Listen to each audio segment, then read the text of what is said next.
when you get out of the US, you take off all those blinders. Those of us who've lived overseas and explored the world, to been all these countries, we begin to quickly understand there's a lot of times we're not born in a place that we belong because our spirit wants us to go somewhere else. And I think that is what Wanderlust should be described as. That search for the place in the world that you truly belong, not just aimlessly wandering.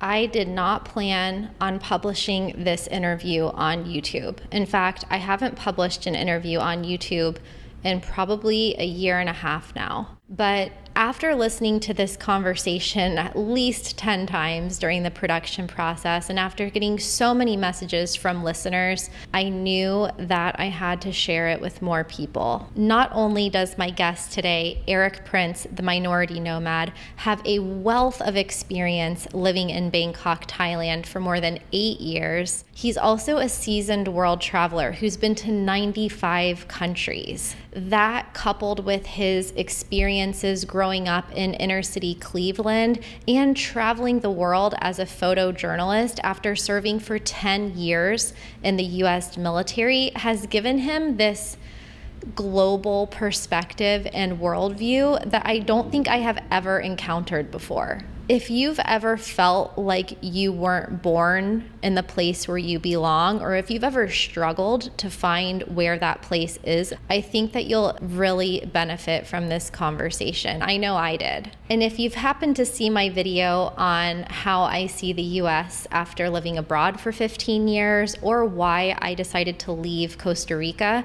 after living there for 8 years, then you'll definitely appreciate this conversation. Let's chat more in the comments and enjoy. Well, Eric, welcome to Badass Digital Nomads podcast. You are the epitome of a badass digital nomad. So I'm so excited to have you on the show today. Welcome. Oh, thank you so much for having me. I apologize. It took so long for what were you talking, like 3 months trying to get this together? I know. So I came across your content because you had a video about like 5 things that you hate about being a digital nomad, and the YouTube algorithm served it to me. And this was a long time ago, probably like a couple years ago. And so I've kind of been like stalking your channel ever since. And I had never met you. I think we have mutual friends, but so I cold emailed you and asked you to come on. But then it's tough with the Thailand time zone and the East Coast time zone, but it always works out in the end. Yeah, give us a bit of context as to where you are right now. What's your situation over there? I am currently living in my home of Bangkok, Thailand. I've been back since March of last year. And obviously COVID, locked everybody down. And I never went anywhere else. Bangkok is my home, so this is where I live. It's interesting, like when people talk about me being location independent. I'm like, I'm not really. I live in Bangkok. I've lived here 7 years. I just happen to be a travel journalist, and I'm always on the road. So everybody thinks that I'm living in all these different places around the world, when I'm actually not. My bed is in Bangkok, Thailand. And so when COVID happened, everybody thought I was stuck in Thailand. But no, I chose to, this is my home. I chose to be here. You were going to be there anyway. I was going to be here anyway. You just haven't been traveling abroad for work, I guess. Right. Yeah, it was, and I won't be traveling anytime soon either. I took the rest of this year off, but we'll probably talk about that later. Yeah. And then Thailand has reopened for this long-term Thai visa months ago. But have people been using it? Have you seen any new expats? Not really. Like one of the frustrating things about Thailand, I love living here, and they don't like people badmouthing them, especially when you have an audience like mine. So I kind of keep my mouth sealed. And last year, Thailand did a very, very good job with COVID reaction. I mean, it was the best in the world for COVID reaction. And then money starts like flowing. So coming in 2021, hard choices have to be made, and a lot of those hard choices have led to spikes in COVID. And all those plans that they had before to open up the borders, those didn't happen because not only has COVID returned in Thailand, but it's spiking at insane rates around the world. So a lot of those programs that you guys heard about, they didn't happen. A lot of programs that you hear about right now, those aren't going to happen.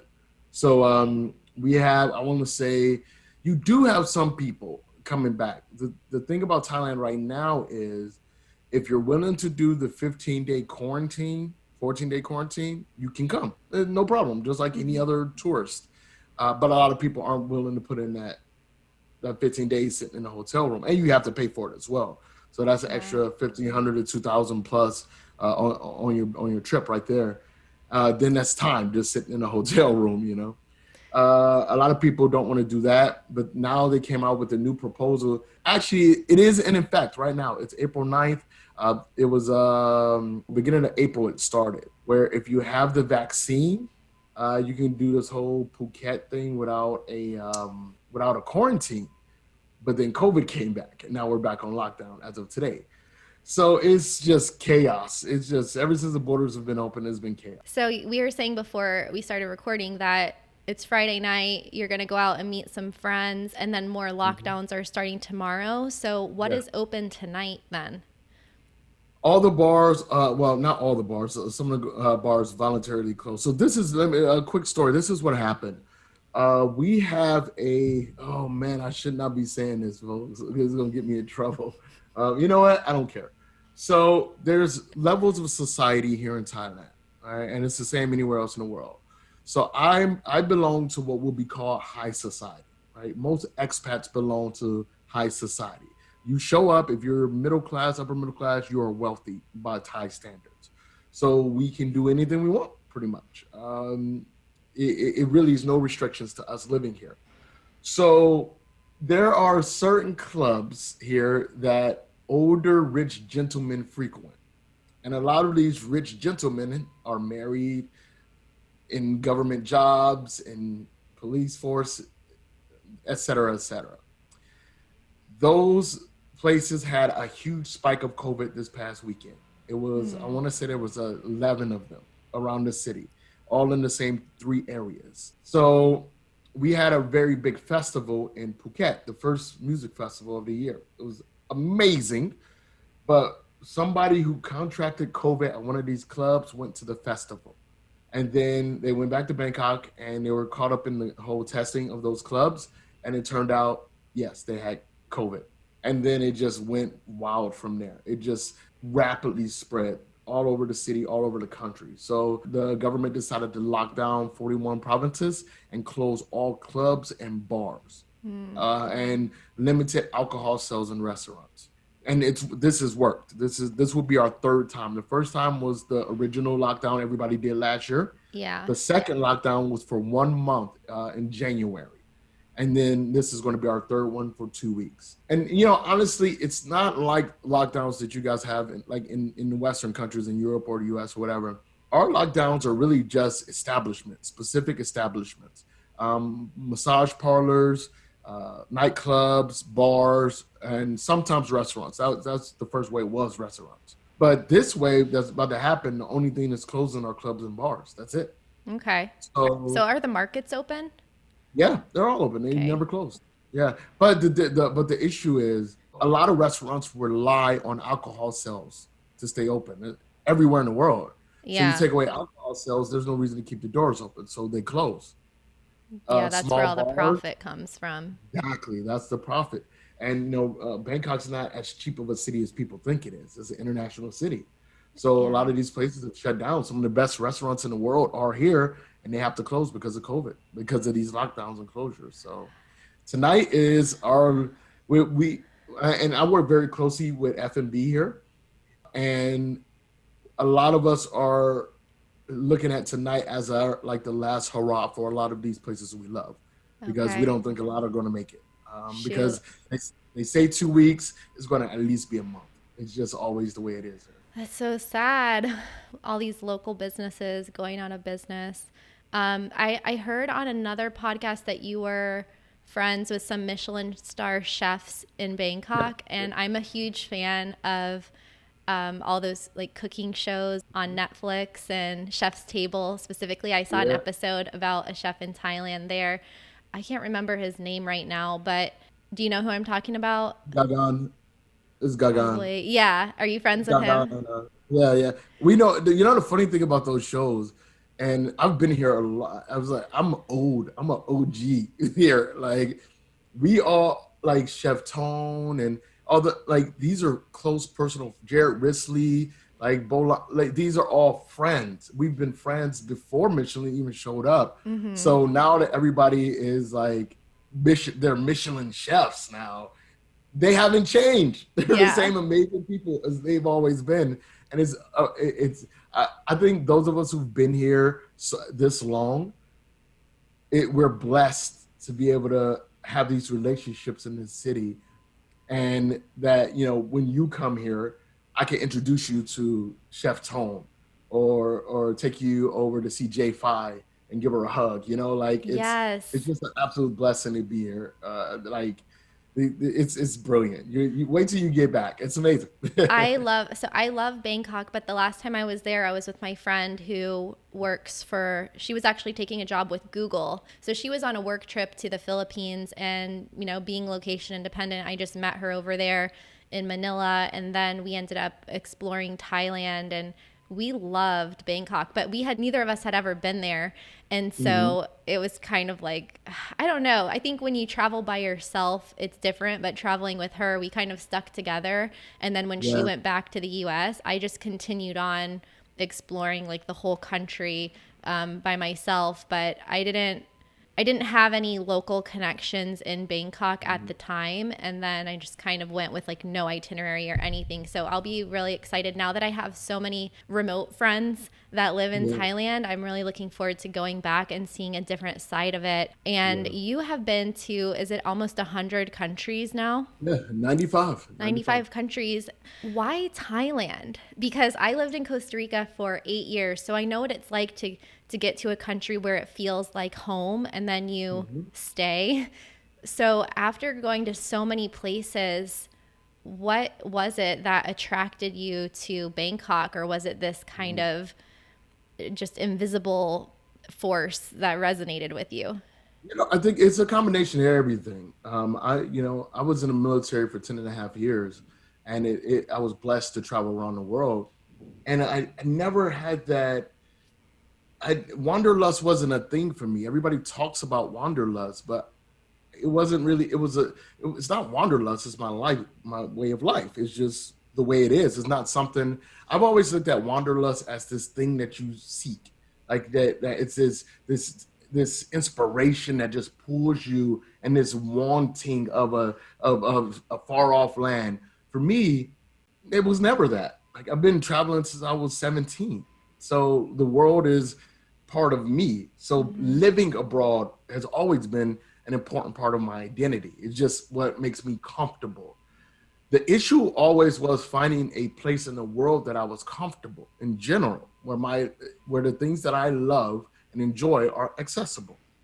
There's no place in the world like that outside of Bangkok. None. There is not one place in the world that offers as many things that I enjoy as Bangkok, Thailand. The quality of life is so high here. It's difficult to describe it to people how high your quality of life is here, especially when you don't adhere to certain Western perspectives of how life should be lived, and how, relationships should exist, how money should be allocated, how infrastructure should work. I just take things the way they are. Here in Thailand, this is the way things are. Okay, I'm malleable that way. All right, cool. I like it here. Like, this is a great place to be. So, back to what you said earlier, there was this force. Every time I landed at Savannapuram Airport, I felt like I was home. Every time I smelled durian, I got excited. Or I saw an orchid, I knew exactly where that orchid was from. Like, it's just certain things. Like, when people say anything stupid about Thailand, I would get internally upset. Like, it was my home. So Yeah. it was always this thing. Thailand is a place that will welcome anyone if you allow it to. I know a lot of people who don't like Bangkok, for example, because they don't understand it, how it moves. It's the same. Bangkok is only comparable to New York City. The exact same things that people say about New York City is the same thing that you will say about Bangkok, Thailand. It's like, if either you love or hate it, that's it. Yeah. And the locals are a special breed. especially when you spend time amongst them and you see how they think, because it's entirely different than anywhere else in the Yeah, world. you gotta kind of go there to experience it. But the quality of life is super high. The food is amazing. The cost of Mm-hmm. living is low. The city Yep. has this very dynamic energy that has, it comes across in movies and things like that too. But then, yeah, there's also this kind of je ne sais quoi that happens when when you find your place in the world that is kind of Mm-hmm. inexplicable. It like defies logic and words.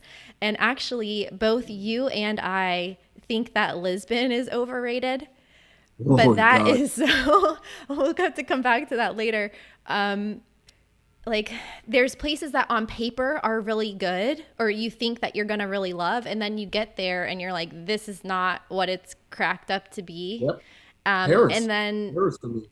See, and then there's also subjective. Like, I Yep. avoided Paris for years, probably a decade, because I thought it's going to be so cliche and overrated.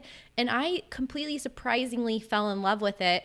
And then there's places that I wasn't excited about going to, like the Balkans, that I ended Mm. up really loving for some odd reason. And then you hate the Balkans. So Yep. it's like Yep. everyone, there's some places that we probably agree, like this place is overrated, this place is amazing. And then there's other places that people disagree about. But that is the beauty of being able to choose. And you said on Yep. another podcast, I don't believe most people are born where they belong. Exactly. And And so and I is think that it's, related? well, it's a gift. I think what we do, this lifestyle, and again, you're going to notice I call being a digital nomad a lifestyle, because Mm-hmm. I think we have to change this narrative that being a digital nomad is a job. It's a thing to it's like, no, I it's a call it a lifestyle. mindset. Yeah. Oh God, yes. Definitely a mindset. But it's this entire thing that we do is a blessing, not because it's that difficult of a lifestyle. I do not believe being a digital nomad is a difficult thing to do, right? Once you set your mind to it and you start putting things in motion, it's not a difficult thing. I think the hardest part about this lifestyle is getting away from the programming, this sedimentary programming that we have in a lot of cultures, where you have to stay within the same little bubble that you were raised in, where everybody looks the same, everybody thinks the same, everybody goes to the same school, you get a job, 9 to 5, you spend 30 years doing the same job, and that's your entire life. And it's like, most people, we are a nomadic creature, human beings. We are some of the most creative, adventurous animals ever created, and we waste it. Our entire lives, we waste it. And it's like, the more that I traveled the world and I interacted with Europeans, because Europeans are different kind of animals than North Americans are. And I was like, my God. He said, yeah, oh, I'm 25. I've been to 72 countries. Like, what? How is that even? Wait, what unicorn are you? And it's like, when you grow up, we all have those things about where we're from that we hate. Like, this doesn't make any sense. Why do we do it this way?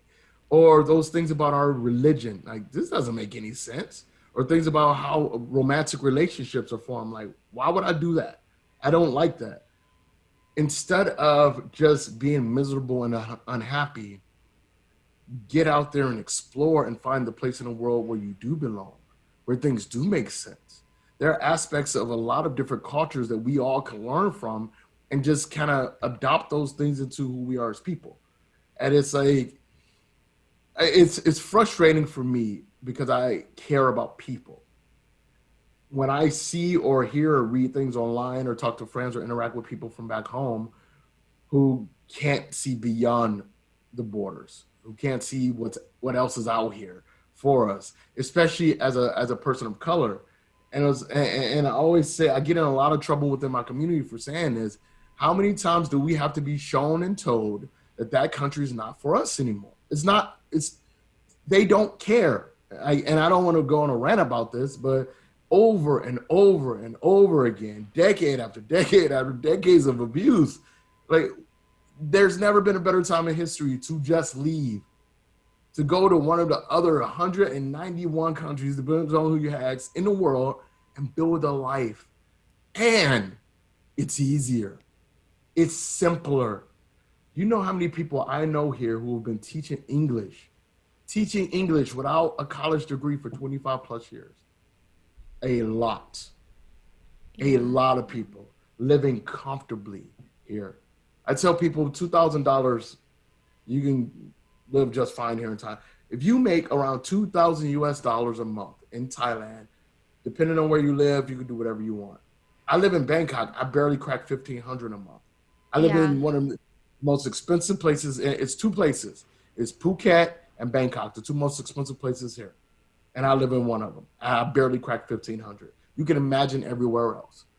So it's like for us, who those of us who've lived overseas and explored the world, to been all these countries, we begin to quickly understand that there's a lot of times we're not born in a place that we belong because our spirit wants us to go somewhere else.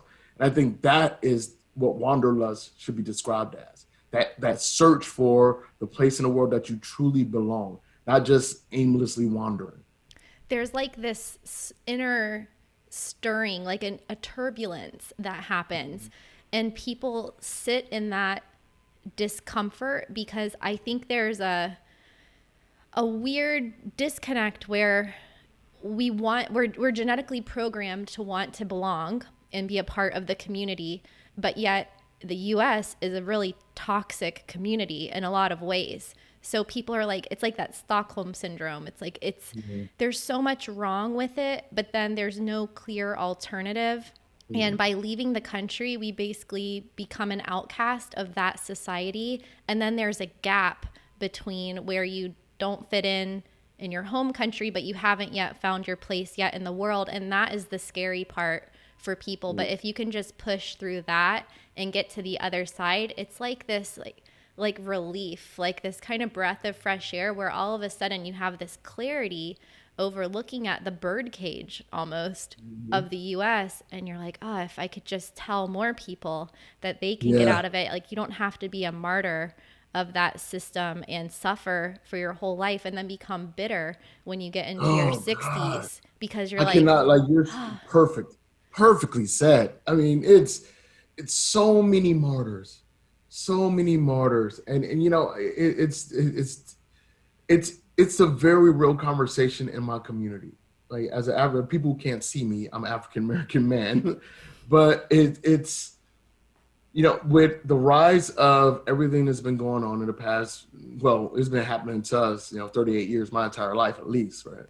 But with the more recent visibility of the abuses that people of color experience in the United States, there's been a push. There's been an internal struggle within our community with those who decide to become on the ground activists and those of us who live abroad. It's very similar to what happened with James Baldwin when James Baldwin was living in Paris. And James Baldwin, I'm paraphrasing here, he said something to the extent of Paris is the first place I felt like I was being treated as a human being, where he was able to be openly black, openly gay, was his time in Paris. And you know, of course, he was around during an entirely different during the civil rights movement. And he said Medgar Evers and Malcolm X, Martin Luther King; those are his close friends. It's similar to what we're dealing with today. It's those of us who are people of color from the United States who live abroad. We are bystanders as well now. Like you go from being actively abused and oppressed every single day to being outside of the US watching your community be actively abused and oppressed. And then the question becomes, what do you do? How do you help? And you know, and this isn't just within our community. And you know, I know other people deal with it. You know, you deal with the mental health crisis. You deal with the lack of access to education, the lack of access to healthcare. It's baffling, especially when you go to so-called third world countries and you see them do things significantly better for their people. And it's like we're supposed to be the greatest country on the face of the planet Earth. We have the nerve to tell other countries what to do, yet we can't do the simple things to take care of our people. We can be. We can be all those things we pretend to be, but we choose not to be. And other places around the world just do. it's all lip service and propaganda. I think there was a moment where I had been out of the country for probably 2 or 3 years, where all of a sudden it just kind of sunk in that I had to stop looking at the world through that lens. It was like, wait, that is a flawed worldview. I need to just start over with a clean slate. Let's just assume that everything I've been told is wrong or is up for debate. What next? And that was around 2007. And I just went down this real deep rabbit hole of trying to figure out what life was about, how geopolitics worked. Was the U.S. really the best at everything? And to look at it like what it was kind of this brainwashing. And you said also in another podcast that Americans are basically, our perspective is manufactured and created. So you asked, when you leave that environment, who are you? And that's where you start with that clean slate. So could we break down what is the manufactured lie or set of lies that people are told? And then how does living abroad dismantle that? It's difficult because, what they're out and out lies, right? They're flat out things that are not true. But then there's manipulation of perspectives. I think the United States is more guilty of manipulating perspectives. That people of color are only poor because they choose to be poor and they're lazy. There are a lot of lazy people of color. That's a verifiable fact. Just like there are a lot of lazy other people, though. And you also fail to show the systemic abuse that these people go through, right? When you have a conversation about education, you say, well, why can't you just pay for your kids to go to better schools? Well, this guy, his entire family was working in the steel mills in the Midwest. And then the economic crisis hit. He's 42 years old, right? He's been working there for 20 years. And then there's nothing to replace those jobs. How's he going to pay for his kids to go to school, to a private school, or go to a university? Like it's things like that's frustrating, because you have countries that have experimented with things like UBI, that places like Germany where college is free, places where higher education is called education. Yeah. And where if you get sick, you don't go bankrupt. This idea that the overall American narrative, right? In the 1980s, it was solid. It was solid narrative. We're one of the greatest countries in the world. We are awesome. We are innovative. We're forward thinking. We're aggressive. Like, we protect the little guy. That's who we were. We really were. And then we got greedy. And then we got arrogant. And we got lazy. When you don't have something to push you, because in the 1980s, we had Russia. Mm-hmm. When you don't have somebody to push you to greatness, somebody to push you to be better, you don't. Generally speaking, you do not. It's like the United States. Like, I love Orson Welles. Like, you ever read a book called Animal Farm? Yeah, back in high school, actually. Yeah, you should read it again. I know. Read it again. I read Animal Farm once a year, every single year. Oh, that's a good idea. Because I need to read it. Every time. It gets better every year. It's amazing how the book just gets better. Because it's like, my God, how did he see this coming? How did he recognize that this is exactly what the United States of America will be in 2021? And it was like, so when you step back, when you step back outside of the American bubble, you gotta remember, I was a soldier, 10 and a half years I served the United States military. I loved and still love my country. I bled for it. I fought for it. I love it. I vote in every single election. I'm a happy, proud American. But being a proud American means you have to question it. You have to stand up when we're wrong. And we're wrong a lot. And you have to say the things that need to be said. You have to stand up for people who don't look like you, who don't have the same life experience as you. When people tell you, hey, this is messed up for me, listen, when you get out of the US, you take off all those blinders. It's easy in the US. I grew up in Cleveland, Ohio, 99.9% Black. Everybody of authority that caused a problem in my life at that time was white. Police officers, teachers, social workers, every position of authority was held by somebody white in my entire life, growing up. So my perspective of race was totally skewed. There were certain areas and neighborhoods you don't go. Because I grew up in East Cleveland, University Heights, that's where white people are. Shaker, Cleveland, you don't go there. You might get jumped or arrested. That's the very real life there.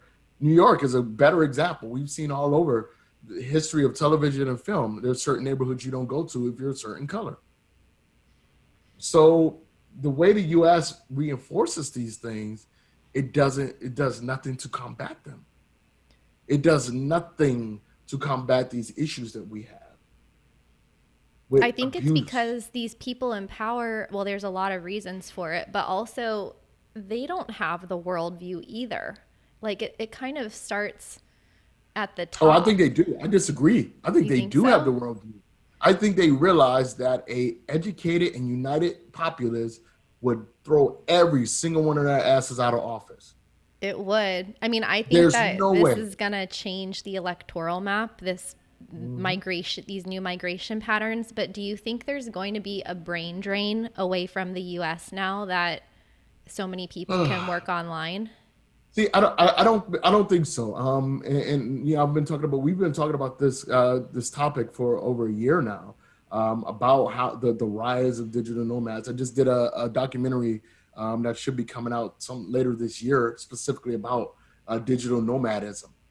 And I do not believe that it's going to be a significant shift as people believe or as people are claiming and hope. Sure, there will be an uptick because there are a lot more people who are in a position where they have nothing to lose.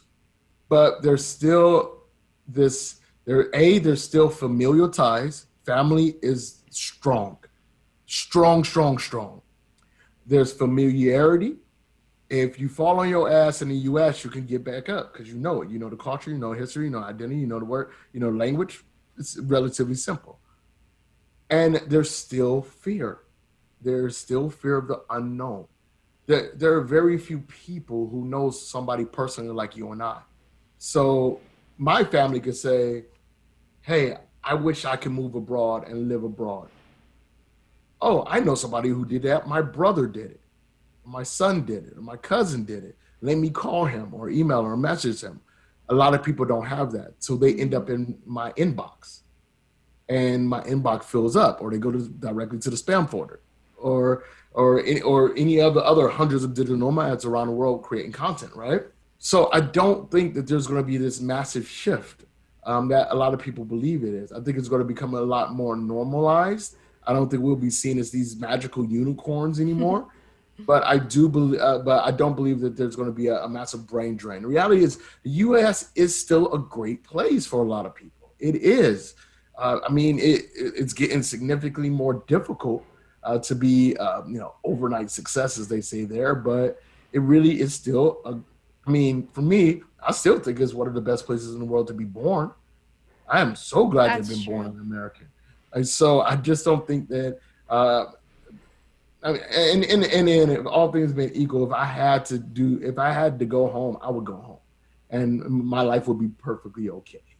So yeah, so going all the way back to the original point you were making, I don't think there's going to be a massive brain drain. I just think it's just going to become more normalized for somebody to say, hey, yeah, I work online overseas. So let's go back to your beginning because I know that you grew up in Cleveland. I know that you were in the military for 10 and a half years. Mm-hmm. But did you always have this drive to travel and see the world? At what point in your lifestyle in Cleveland did you have the desire to travel? And is that when you went into the military? Well, the interesting thing about Cleveland is Cleveland prepared me for international travel. And I went back and I did a project there. I want to say it was 2018, 2017, 2018. It was kind of like this, the prodigal son returns to Cleveland. We was working with the tourism board and being a tourist in the city I grew up in. And that's when I realized how much that city prepared me to explore the world. Because unlike a lot of places in the world, even though where I grew up, the area was 99.9% Black, Cleveland is a very diverse city. So I was exposed to a lot of different cultures from around the world. When I went to Poland for the first time, they were shocked I knew pretty much everything about their food because I grew up eating Polish cuisine and Hungarian food, like goulashes and pierogies, like baklavas. I grew up eating that. Like I love sauerkraut and This is cabbage. so crazy because my Like, family is actually from Cleveland and my yeah, grandfather's Hungarian. So my see, Italian grandma and my Hungarian grandpa met in Cleveland. yeah, it's an amazing place for culture and diversity. So I show up this young Black kid, and I know everything about their food, and it opened that door. So my exposure to travel was Cleveland, was being a curious kid in Cleveland. Like, oh, what's a kolache? Like, I see this word, like, what is this? And then go in and you just fall in love with it. I was babysat by a woman from Estonia. Like That's cool. it was just like, and she was older. She had to be in her 70s then. And I would take out her trash for her. And she would leave me a box of National Geographics and Reader's Digest from her husband's collection, who had passed away. And Aw. these were old issues. There was never a new issue. I was reading 15, 20-year-old issues, like the early runs of National Geographics. And I was seeing, I saw my first pair of boobies in the National Geographic. I think I saw that same National Yeah. Geographic. Like, ooh, what's these? Like, it was like growing up and seeing those things, I was aware of the world outside of where I grew up. I knew it existed. And this is before the internet. I'm 38. We're I the grew up same before there was, age. we grew up before there was an internet, before Yeah. everybody had a smartphone. When you had maybe, Encyclopedias from the grocery store and oh National man, Geographics. That's pretty much how I learned about the world. I lived in the library. I Yeah. lived in libraries because I was just so fascinated about the world. And I think my desire to see it came from that, from all those different cultures around me influencing me. And in my family being, I never had anybody in my family tell me that I couldn't do something. Hmm. Like my family, if anything, they put undue pressure on me to be great. It was Same. like I grew up in a family where I was expected to be exactly who I am today. Where it was for me to be mediocre it wasn't even a thought in my head growing up in my life. For me to be average, it's not even an option. From the day that I was born, I was told I was great, Do you have and to be brothers and great. sisters? Yeah, 9 of them. I'm the eldest of 10. Oh my gosh. Are Yeah, they still in the US? yeah, yeah, yeah. Yeah. They're all there. And my mother Oh, and did a we're both the fantastic oldest job. siblings too. Yeah, yeah, Interesting. yeah. Cool kids, man. We're the Interesting. cool kids club. And it's like that wanderlust, as you call it, or that's travel spark, pushed me to the military. I really wanted to be a fighter pilot. I wanted to fly around the world, and that's what I wanted to do. I just wanted to fly fighter jets all around the world. And then when I was 16, I had a son, and that changed the trajectory of everything. So instead of going to college, I decided to join the military because I had a son to take care of. Okay. So I joined the U.S. military, U.S. Air Force, and my plan was to get commissioned as an officer in the U.S. Air Force. I was like, well, I want to be a fighter pilot. I might as well become an aircraft engineer. So that's what I did. I became an aerospace maintenance technology engineer. Right. So basically, if it flies, I can fix it. Even to this day, I can fix pretty much That's any cool. airplane in the world. And I joined in January of 2001. Out of nowhere, 9/11 happens. Oh yeah. Yeah. So I instantly became a MP, basically, security forces, because I was young and I was a marksman and we were understaffed then. So they cross trained me. So basically, I was trained as a crew chief, but I was also trained as a MP. Like James And Bourne style? how? Like the Born Identity sort of Oh thing, God, like no, secret not agent quite. stuff? No, okay. Not at that level. But so I would do, a lot of my deployments were with the Army either way. So I was working on the C-130. You probably seen it in all kind of movies and video games. It's the four propeller airplane, Okay. This is and it's another weird coincidence, but I actually looked into joining the Air Force. I went to this Air Force ROTC meeting in high school because I was trying to figure out a way to travel. And mhm. so I almost did that too. So that's really interesting that that was your gateway. So okay, It so you're was. working on this plane, and what types of countries were you assigned to? So the early days. So one of my first Turkey was one of I was based in Turkey. I was based in Germany in Ramstein, Okinawa. I was oh my God, I love Okinawa. I was based in Okinawa and Korea. So Mm-hmm. all my overseas assignments were. I mean, it was just like being home. It was the best part of being in the military. But in between those was obviously the Middle East, Kyrgyzstan, Turkmenistan, Iraq, Afghanistan. Yeah, throughout my And 10.5 year career. and then Basically, after, oh, go ahead. no, I said basically out of 10 years, I would have to sit down and calculate it. I want to say outside of 10.5 years, I was overseas for about 6.5 of those. Yeah, out of Okay. 10.5 years, about 6.5 was overseas. And then were you able to retire after 10 years? Is that No, how it no, no, no, works? Or how did no. you I get just out? left. Oh, I Okay. just left. I was done. Oh, so I you was are you getting like a retirement fund from the nope. military? I No? thought you get that at 20 years. Oh, At 10 years, shoot. 10 years is the point where you either decide you're going to stay in forever or you're going to walk away. That's Okay. pretty much what happens. And for me, I was done. I would just my mind, my soul, my body. I couldn't watch what we were doing anymore. Yeah. I couldn't be a part of that because I saw some things. And mind you, I was at the beginning of the war. The very worst part of the wars. I was there in the desert. So yeah, I couldn't see that anymore. So yep, I just called it a career. I had about 10 years. What is the collective mindset like in the military? Because I imagine you go through this training that must kind of be like American education on steroids because Mhm. you're kind of behind the scenes. So there has to be an element of US pride and service to the country and fighting for these causes. But then when you really see what's going on after 10 years, like, is the morale kind of okay, we see what's going on, but we're doing our duty, so we're just going to Mhm. put our heads down and do it anyway and get through it Mhm. and stay fighting for the cause? Or do people, does it become transparent to people in the military where they are demoralized and jaded in any way by whether it's upper management of what's happening, or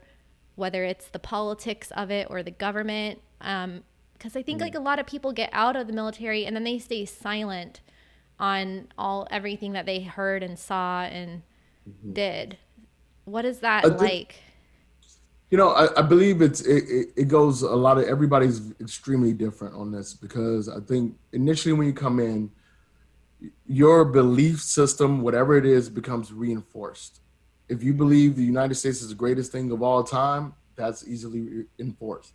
If you think it's some bullshit, it's easily enforced. Like it's the first 2 years reinforces everything you already believe and just makes it even stronger. But as time goes on, especially when you start to get into become a NCO, you gain rank and get authority over other people, you start to develop a perspective on what we're doing because you get to make those calls, you get to make those choices, you get to advise on the best course of action, and you start to see things in this gray area. Hmm. The United States military operates in an extremely gray area of morality. If you have a moral compass, oh God, it's going to be tested. It is really going to be tested in the United States military. And that is really why a lot of people get out and why a lot of people stay in.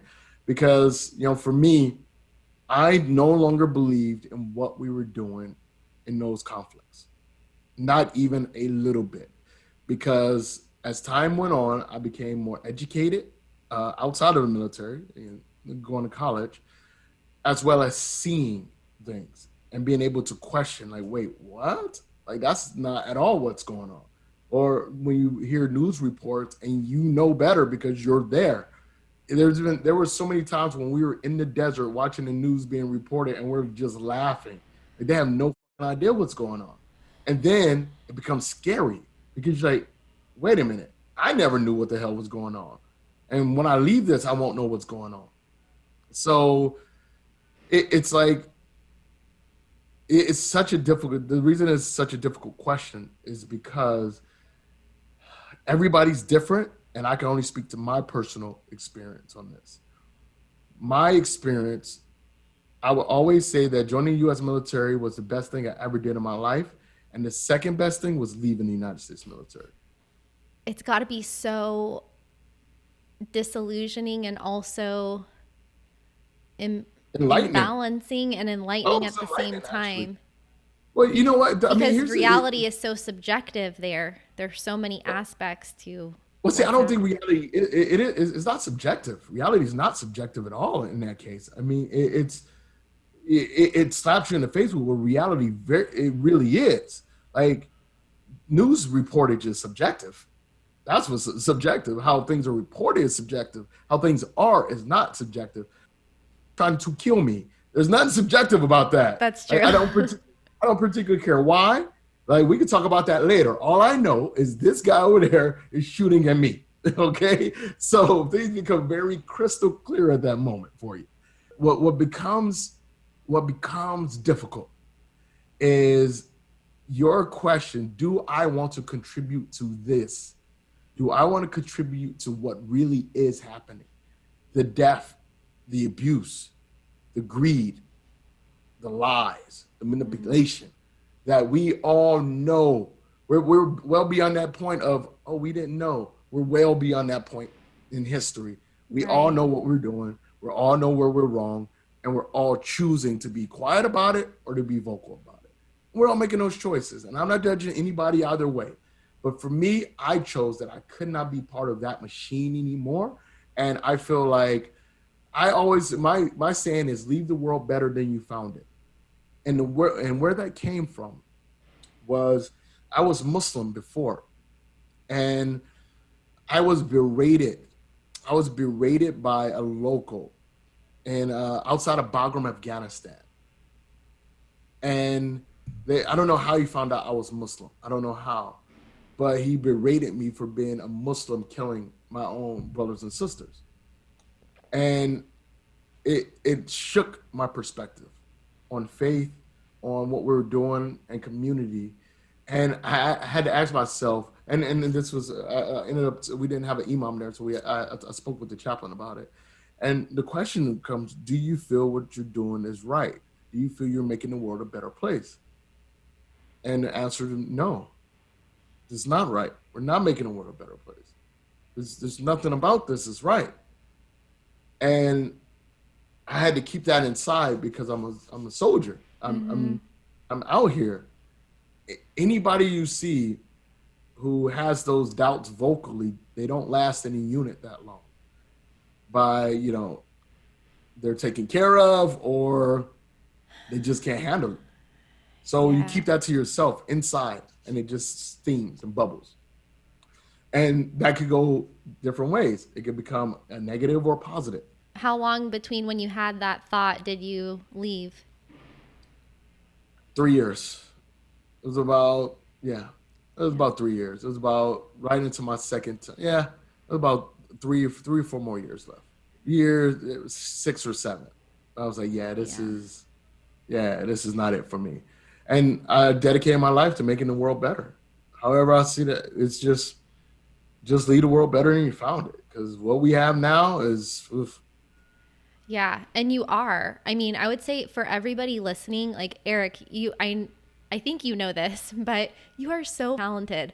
Like Oh, you've thank got you. this clarity, your worldview and your sense of self are so authentic and transparent and clear. And then you make this matter of fact type of content where you're just telling it like it is, which is so rare. You need like millions of followers.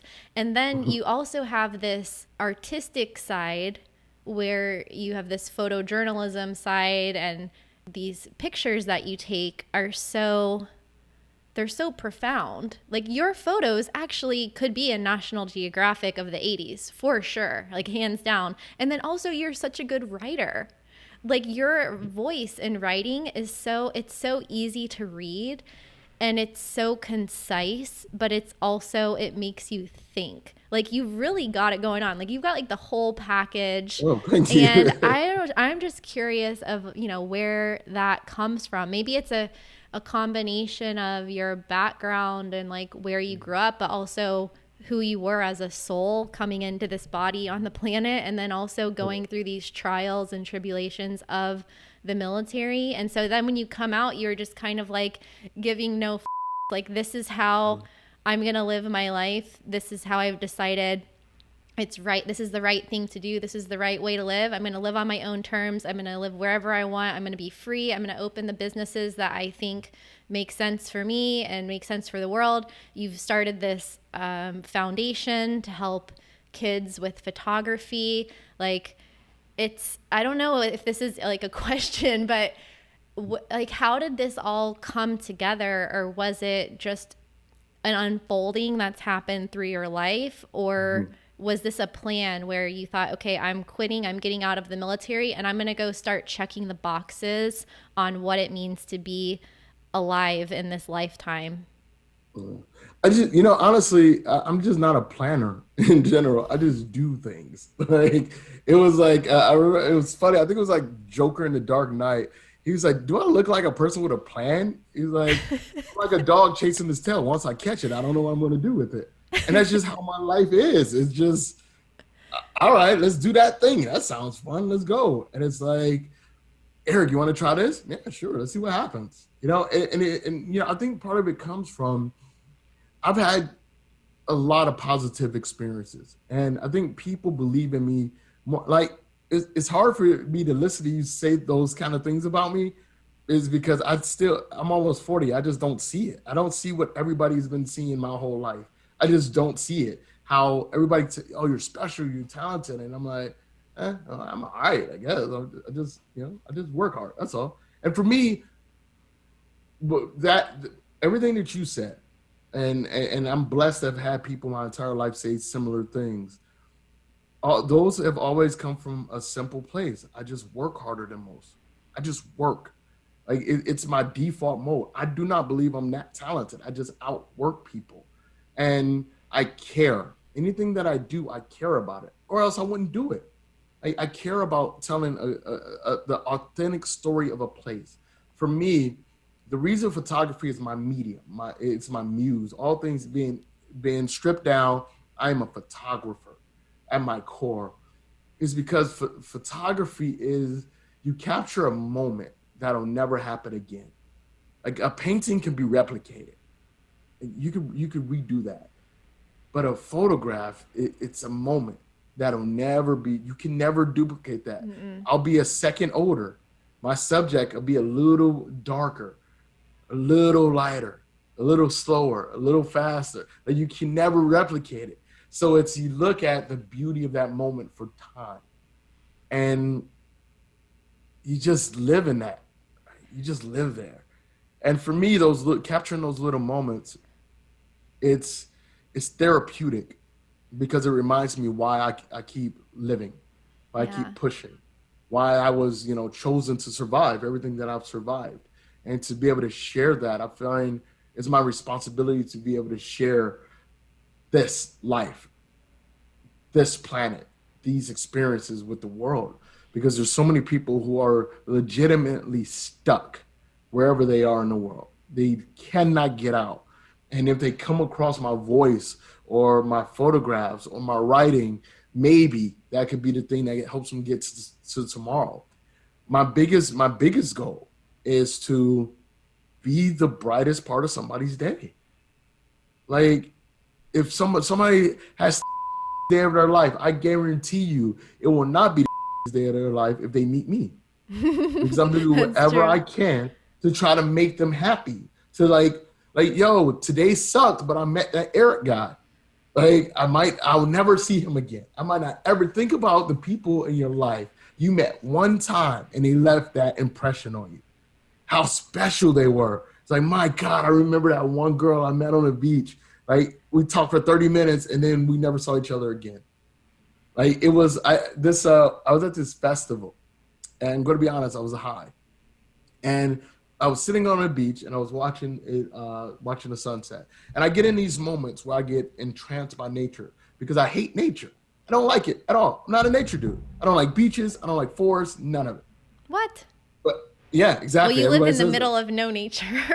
Yeah, I live in the middle of Bangkok. No nature. Besides the rogue elephant in the streets, which is very tragic. Yeah. I'll sit on the beach. I have these moments where nature traps me and I can't get out. And I become entranced by it. I see every blade of grass. I smell every scent on the wind. I feel every breeze. And I was sitting there and I saw people walking around. I just started pulling people to me. I just said, hey, come sit down. And I ended up having a circle of 20 people. And we were just talking about life and travel and the world and how we got there and what we're going to do next. And we all sat there for about an hour and a half just talking on the beach. Where was this? This was in Phuket. This was last weekend in Phuket. Oh, last weekend. Yeah, it was last weekend. And we left happy. We just left happy. We all hugged, high five, fist bumped, shook hands, and went our separate ways. And it's like, for me, whenever I create anything, any piece of content I create, I try to bring that across to people. I try to bring people into the world where I am because I know where those dark places are. I know how those things feel, how to see death and abuse and pain constantly. I empathize with people in the community that I grew up in and communities that I didn't grow up in because I know what it's like to feel hopeless. I know what it's like to feel abused and ignored. So I try to make people feel heard and cared about and focused. And hopefully that comes across in my work. Really hope it does because otherwise I gotta adjust some things. No, it definitely comes across, but you also walk the walk. I mean, I know that both you and I have struggled with, I don't want to say struggled, but we've been vocal about the struggles of feeling lonely on the road. Okay, well, there's definitely a lot to process in that conversation. I'd love to hear what you think in the comments below. And we will pick up where we left off, speaking about loneliness while traveling in part 2 of this interview, which I will link to over here as soon as it's published on YouTube. Like this video if you learned something new, subscribe if you're new here, and I hope to see you again soon. Let me rephrase that question. That was very convoluted. Okay.